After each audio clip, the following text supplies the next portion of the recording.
नमस्कार। हर्षद मेहता एक ऐसा नाम जिसके बारे में हर किसी ने सुन रखा है। थोड़ा सा भी अगर आप शेयर मार्केट के बारे में इंटरेस्ट रखते हैं, इन्वेस्ट करते हो या ना करते हो, लेकिन हर्षद मेहता के बारे में हर कोई जानता है। शेयर मार्केट का जिसको बिग बुल कहते हैं, ओरिजिनल बिग बुल, उसकी कहानी स्कैम 1992 सीरीज़ में आपने देखी होगी। अगर नहीं देखी हो तो ज़रूर देखिए, बेहतरीन सीरीज़ थी। लेकिन इसके अलावा एक सवाल उठता है कि हर्षद मेहता के पोर्टफोलियो में ऐसे कौन कौन से शेयर थे जो मल्टी बैगर साबित हुए। 90s या लेट 90s में जो उसने पैसा लगाया था, उसने कितना रिटर्न दिया, आज की तारीख में पोर्टफोलियो कितने का होता। तो आज हम बात करेंगे इसी के ऊपर। आगे बढ़ने से पहले थोड़ा सा एक बात समझ लीजिए कि हर्षद मेहता की कहानी बिल्कुल वैसी नहीं है जैसी उसमें दिखाई जाती है, सीरीज़ में स्कैम 1992 में दिखाई जाती है। या हर्षद मेहता एक फ्रॉड या स्कैम और विलन ही नहीं था इंडियन इकोनॉमी का। उसने कुछ गलत काम किए तो उसने कई लोग ये भी मानते हैं कि उसको बलि का बकरा भी बनाया गया, और जो लोग जो दूसरे उससे ज़्यादा गलतियां कर रहे थे उन्होंने उसको बलि का बकरा बनाया। दोनों बातें अपनी अपनी जगह कुछ कुछ हद तक सही हैं। खैर, हमारा ये टॉपिक नहीं है। अब हम आते हैं लॉन्ग टर्म पोर्टफोलियो पे। तो इस पोर्टफोलियो की बात इस तरह से सामने आई। सन 2003 में जो कस्टोडियन था, सेबी के ज़रिए उन्होंने शेयर बेचना शुरू किया रिकवरी के लिए। तो हर्षद मेहता के पास कुल 37 लाख शेयर थे लॉन्ग टर्म पोर्टफोलियो में, बेचे उसने। इसके अलावा भी उसने अलग अलग जगह अलग अलग नाम से इन्वेस्टमेंट कर रखा होगा, लेकिन मेन जो पोर्टफोलियो, जो लॉन्ग टर्म पोर्टफोलियो था, जो बेचा, कई लोग इस पर ये भी आपत्ति करते हैं कि ये कायदे से बेच सकते थे या नहीं बेच सकते थे। इस पर भी बहुत सारी बातें होती हैं, लेकिन हम यहाँ पोर्टफोलियो की बात कर रहे हैं कि वो पोर्टफोलियो उस समय पर क्या था और अब क्या है। तो टोटल 37 लाख शेयर उस समय पर बेचे गए थे। शेयर कुछ इस तरह से थे। एक रिलायंस इंडस्ट्रीज़ के 14,60,000 शेयर थे। आईटीसी के 1,17,000 शेयर थे। पंजाब ट्रैक्टर्स के 6 लाख शेयर थे। टाटा टी के 2,33,000 शेयर थे।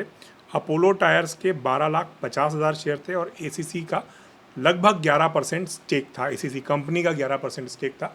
अब इस पूरे पोर्टफोलियो के अलावा भी शेयर होंगे, हमें उसकी जानकारी नहीं मिल सकती है, तो हम उसको छोड़ देते हैं। ये शेयर उससे पहले किस रेट पर ख़रीदे गए थे, हम उसको भी छोड़ देते हैं, क्योंकि हमको नहीं पता हर्षद मेहता ने किस रेट पे ख़रीदे। और हम बात करेंगे कि अभी उनमें कितना रिटर्न इतने समय में आया, और इससे दो सबक ले सकते हैं। अगर आप लॉन्ग टर्म इन्वेस्टमेंट करते हैं या शेयर मार्केट में इन्वेस्ट करना चाहते हैं, तो इस पूरे पोर्टफोलियो से दो बड़े सबक ले सकते हैं जो कभी नहीं भूलने चाहिए। तो सबसे पहले बात करते हैं आईटीसी के। आईटीसी के 1,17,000 शेयर हर्षद मेहता ने सन 2000 से पहले लिए थे। 90 में, 92 में, कभी भी लिए हों, किस तरह से लिए हों मैं नहीं पता, लेकिन 2003 में वो शेयर 1,17,000 थे। अब उसके बाद जो स्प्लिट डिविडेंड और बोनस की बात करें, तो डिविडेंड हटा के हम बात कर रहे हैं, तो करीब करीब 36 करोड़ शेयर, 36 करोड़ से ज़्यादा शेयर हर्षद मेहता के पास अभी होते हैं, जितने भी स्प्लिट और बोनस हम एडजस्ट कर सकते हैं उसके हिसाब से आईटीसी के। तो आईटीसी के जो 1,73,000 शेयर थे, उसकी वैल्यू बढ़ते बढ़ते 11,000 करोड़ के आसपास अब तक हो चुकी होती। 2000 से 2022, 2002, 2003 से लेकर 2022 तक, यानी 20 सालों में। इसी तरह से रिलायंस इंडस्ट्री के उसके पास 14 लाख से ज़्यादा शेयर थे। तो रिलायंस के करीब करीब अब तक बोनस और सारे स्प्लिट्स मिला के, सब कुछ मिला के, मर्जर डी मर्जर सब कुछ कैलकुलेट कर 56 लाख से ज़्यादा शेयर होते। जो टोटल शेयर की इस समय कीमत होती, वो करीब करीब 15 अरब रुपए होते। 15 अरब सिर्फ रिलायंस के शेयर से उसकी संपत्ति होती। और आईटीसी के हम बता चुके हैं कि 11,000 करोड़ रुपए आईटीसी से उसके पास होते।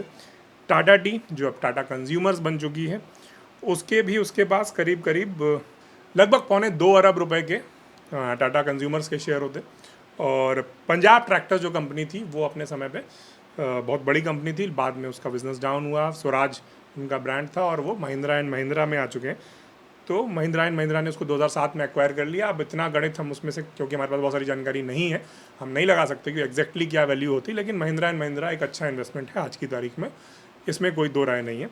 और इसके अलावा अपोलो टायर्स के 12,50,000 शेयर इनिशियल थे। तो अपोलो टायर्स के 12,50,000 शेयर को भी अगर हम मान लें कि आज जितने शेयर हैं उतने ही शेयर रहते, तो भी वो करोड़ों का पोर्टफोलियो होता।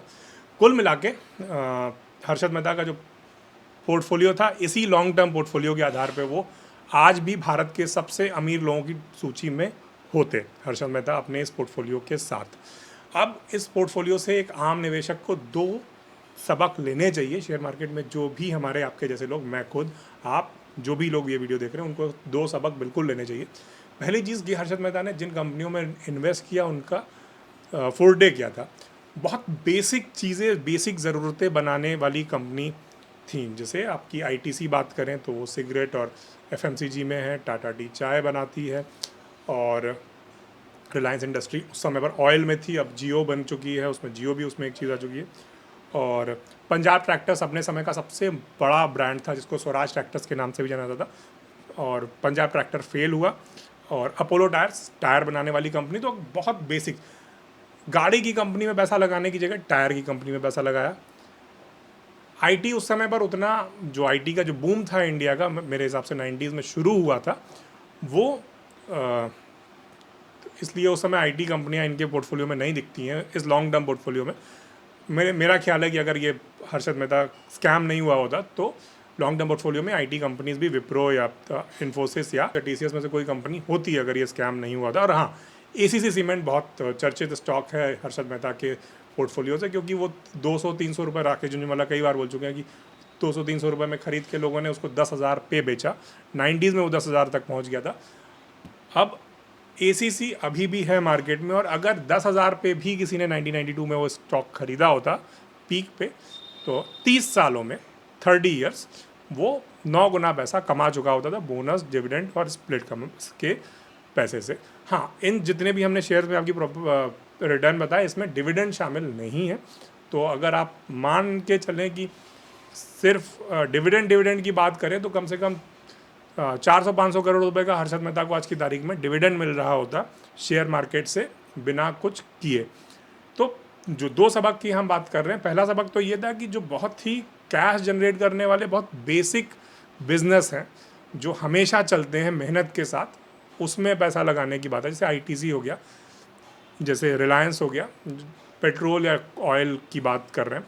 इसी तरह से टायर्स की बात हो गई कि गाड़ियाँ बिकेंगी अगर, तो वो महिंद्रा बिक सकती है या टाटा बिक सकती है या मारुति बिक सकती है, लेकिन टायर सब में बिकेंगे।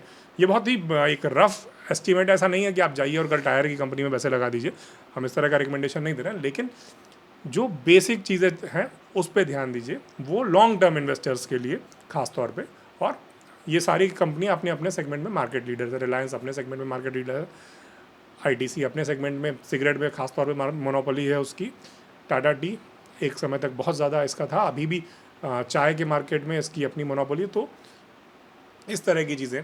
दूसरा सबक, शेयर मार्केट में आपको आपका घाटा जो होता है वो आपके लालच के कारण होता है।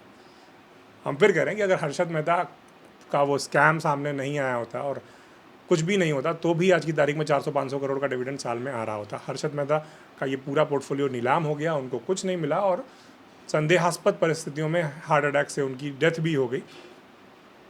तो ऐसा क्यों हुआ? ज़रूरत से ज़्यादा लालच, रातों रात अमीर बनना, रातों रात सारी चीज़ें चाहिए।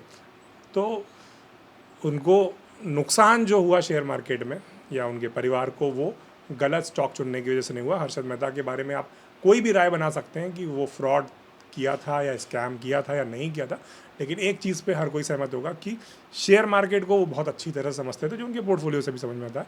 लेकिन लालच उस समझ पर भी भारी पड़ा, और इतना शानदार पोर्टफोलियो, इतना बड़ा इन्वेस्टमेंट, सब कुछ होने के बाद भी वो किसी काम में नहीं आया। तो यही है हमारा वीडियो। अगर आपको ये अच्छा लगा तो मेरे चैनल के बाकी वीडियो ज़रूर देखिएगा। तो हर्षद मेहता के मल्टी बैगर पोर्टफोलियो के बारे में आपकी क्या राय है, क्या सोचते हैं, हमें कमेंट में ज़रूर बताइए। धन्यवाद, नमस्कार।